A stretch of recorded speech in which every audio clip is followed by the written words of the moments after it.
पतझड़ में टूटी पत्तियाँ। गुड मॉर्निंग बच्चों। पतझड़ में टूटी पत्तियाँ का दो पार्ट है, एक गिन्नी का सोना, एक है झेन की देन। तो गिन्नी का सोना आप लोग का चैप्टर से रिड्यूस कर दिया गया है, बहुत सारे चैप्टर आप लोग के रिड्यूस कर दिए गए हैं। मैंने तो रिवाइज सिलेबस मैंने भेज दिया आप लोग को, और आप लोग जो है हमारा लाइव क्लास फ्राइडे को होगा, फ्राइडे को मैं आप लोग को सारा डिस्कशन कर दूँगी, ठीक है। तो पतझड़ में टूटी पत्तियाँ में पढ़ा रही थी झेन की देन रविंद्र के लेकर। कोंकणी साहित्य के सबसे मजबूत स्तंभ थे। 85 वर्षीय इस महान हस्ती को वर्ष 2006 में ज्ञानपीठ पुरस्कार।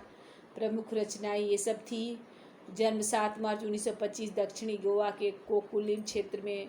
कोंकणी, हिंदी और मराठी में उनकी 32 से अधिक मौलिक पुस्तकें प्रकाशित हो चुकी है। ये स्वतंत्रता संग्राम और गोवा के मुक्ति संग्राम से जुड़े रहे। आधुनिक कोंकणी आंदोलन के प्रणेता थे। कोंकणी भाषा मंडल की स्थापना भी उनकी अहम भूमिका रही। इन केलकर को ज्ञानपीठ पुरस्कार के अलावा 1976 में साहित्य अकादमी पुरस्कार, 2008 में पद्म भूषण प्रदान किया गया और 2007 में उन्हें साहित्य अकादमी फेलो चुना गया।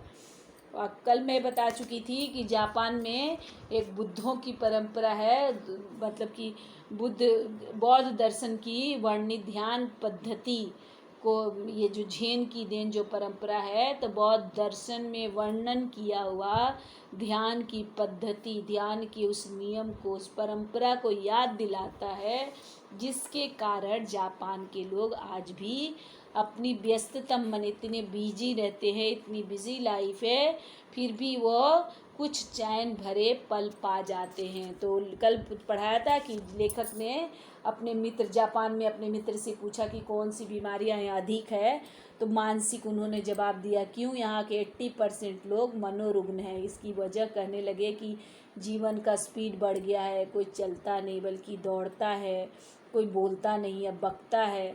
अकेले भी लोग रहते हैं तो लगातार बड़बड़ाते रहते हैं। अमेरिका से कंपटीटर बनने के चक्कर में 1 महीने में पूरा होने वाला काम 1 दिन में पूरा करते हैं। दिमाग की रफ्तार उनकी हमेशा तेज रहती है। स्पीड का इंजन लगाने पर 1000 मीटर रफ्तार से दौड़ने लगता है। फिर भी एक क्षण मैंने ऐसा काम करते करते एक समय ऐसा भी आता है कि पूरा इंजन टूट जाता है। यही कारण है, मैंने दिमाग काम करना बंद कर देता है। इसी कारण यह मानसिक रोगियों की संख्या बढ़। शाम को लोग क्या किए, एक टी सेरेमनी में ले गए। टी सेरेमनी, टी पार्टी, जो चाय पीने की विद्या पानी में, उसे चा नो यू कहते हैं। तो 6 मंजिली इमारत थी और उसका छत पर दफ्ती की दीवार थी और चटाई बिछी हुई थी। जो सुंदर सा पत्तों का कुटिया था। पर्णकुटी माने पत्तों की कुटिया। बाहर बेड, पर्णकुटी जैसे हम विग्रह समास का करेंगे, पत्तों की कुटिया माने तत्पुरुष समास। बाहर बेढब मिट्टी का बर्तन था और मिट्टी के बर्तन में पानी भरा हुआ था। ये लोग अपने अपने हाथ पांव धो के तौलिए से पोंछ के अंदर जाते हैं। अंदर चाजीन बैठा है। चाजीन जो चाय बनाने वाला है उसको चाजीन बोलते हैं। वो इन लोग को देखता है, वो खड़ा हो जाता है, कमर झुकाकर प्रणाम करता है, दो झो कहता है। दो झो का मतलब होता है आइए तशरीफ लाइए कहकर स्वागत करता हुआ बैठाता है। बैठने की जगह उनको दिखाता है, यहाँ पे बैठ जाइए। और फिर क्या करता है, अंगीठी होता है कोयले का चूल्हा सुलगाता है, उसको जलाता है, उस पर चायदानी रखता है, चाय का बर्तन रखता है। बगल के कमरे में जाता है और क्या करता है, चाजीन, कौन जाता है, चाजीन बगल के कमरे में जाकर कुछ बर्तन ले आता है। फिर तौलिया से बर्तन को साफ़ करता है। तौलिया से बर्तन को साफ़ करके और सभी क्रियाएं, जितना भी काम होता है, इतना गरिमापूर्ण सफिस्टिकेटेड ढंग से, इतनी शालीनता से, गरिमापूर्ण मतलब होता है इतनी शालीनता से करता है कि उसकी हर भंगिमा माने हर क्रियाकलाप से लगता है, हर हाव भाव, भंगिमा मतलब होता है हर हाव भाव से लगता है मानो जय जयवंती के सुर गुजरे। जय जयवंती एक प्रकार का संगीत है ना। जय जयवंती होता है एक प्रकार की संगीत होती है वहाँ जापान में, सुरीली संगीत। तो जैसे जैसे वो कार्य कर रहा था, तो उससे जैसे हमारे यहाँ राग होता है ना, राग भैरवी राग, क्या उसी तरह जय जयवंती एक राग है। तो सारे काम वो इतना गरिमापूर्ण से ढंग से कर रहा था कि लग रहा था कि जय जयवंती के सुर गुजरे। वहाँ का वातावरण जो है बहुत शांत था। कि चायदानी में मैंने चाय के लिए पानी जो खदक रही थी, चाय के लिए जो पानी बॉयल हो रही थी, चाय के लिए जो पानी खौल रही थी, उसकी भी आवाज़ सुनाई दे रही थी, क्योंकि वहाँ का वातावरण एकदम शांत था, कोई भी बातें नहीं कर रहा था।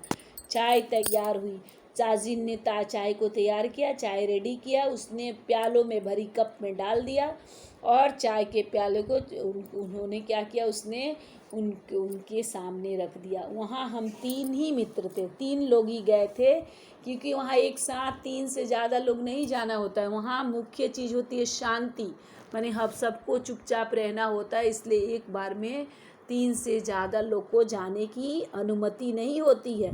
इस विधि में शांति मुख्य बात होती है, माने इस नियम में सबसे मुख्य बात होती है शांति, इसलिए 3 आदमी से ज़्यादा नहीं जाते हैं। प्याले में 2 घूंट से अधिक, और 3 लोग को जो चाय दिया गया था, एक जन का 2 घूंट से ज़्यादा चाय नहीं था। हमने होठों को नहीं, यहाँ मुख्य शांति होती है, इसलिए 3 आदमियों से ज़्यादा को प्रवेश नहीं दिया जाता है।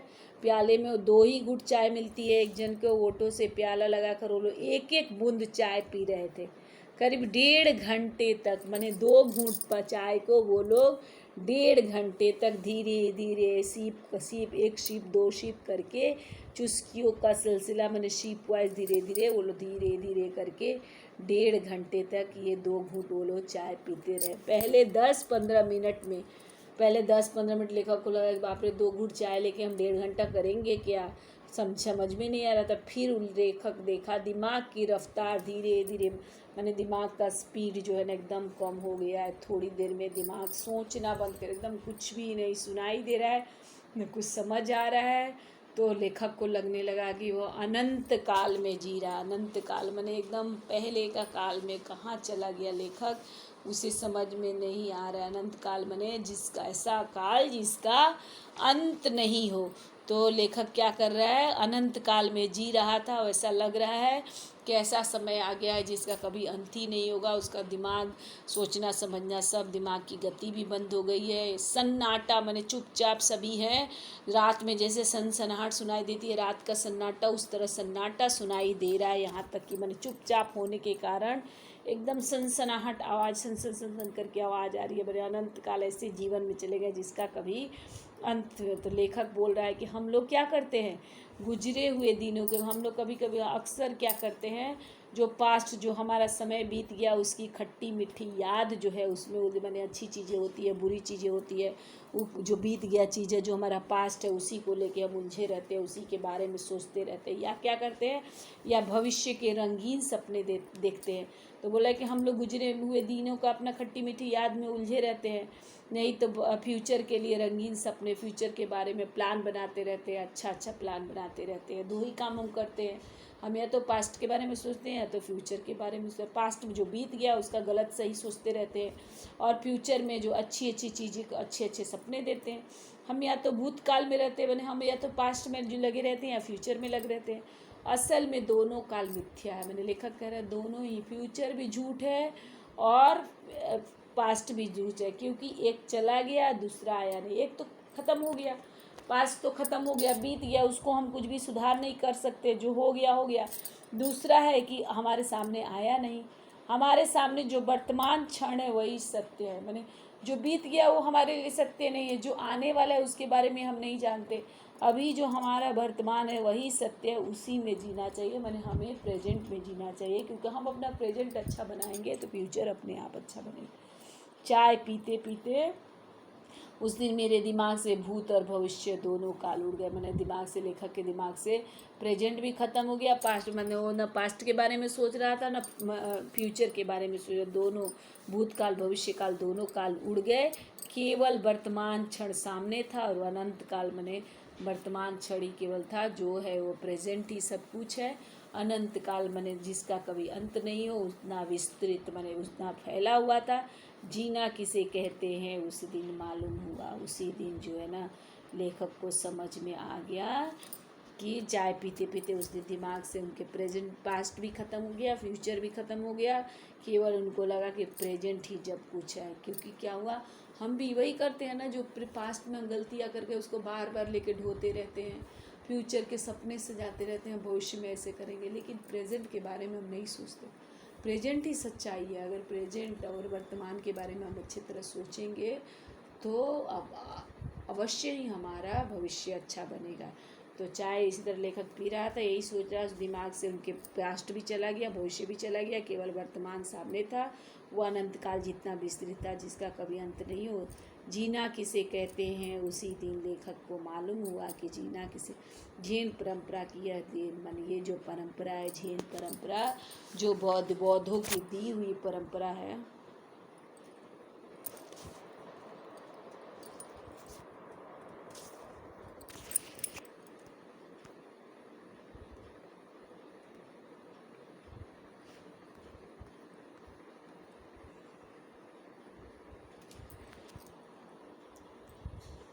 उस दिन मालूम हुआ, उसी दिन लेखक को मालूम हुआ कि जीने की विधि क्या है। यानी जैन की देन बौद्ध दर्शन में वर्णित जो ध्यान की पद्धति है, यही जापानियों को मिली है, जिसके कारण आज भी जापान के लोग अपनी व्यस्ततम दिनचर्या के बीच, माने इतनी बिजी लाइफ है, इतनी फास्ट लाइफ है, विकसित देश कहे जाते हैं, कुछ चैन भरे पल पा जाते हैं। धन्यवाद बच्चों। आज ये चैप्टर ख़त्म होता है। गिन्नी के सोना का जो मैंने क्वेश्चन सर दिया है वो आप लोग कॉपी में नहीं लिखेंगे, केवल जैन की देन का कॉपी में लिखेंगे। आज जो मैं क्वेश्चन दे रही हूँ उसके पहले जो हम जैन की देन का क्वेश्चन दिया उसी को आप कॉपी में लिखेंगे, क्योंकि गिन्नी के सोना को आपके चैप्टर से हटा दिया गया है। ओके, धन्यवाद बच्चों। खुश रहिए, स्वस्थ रहिए, घर में रहिए।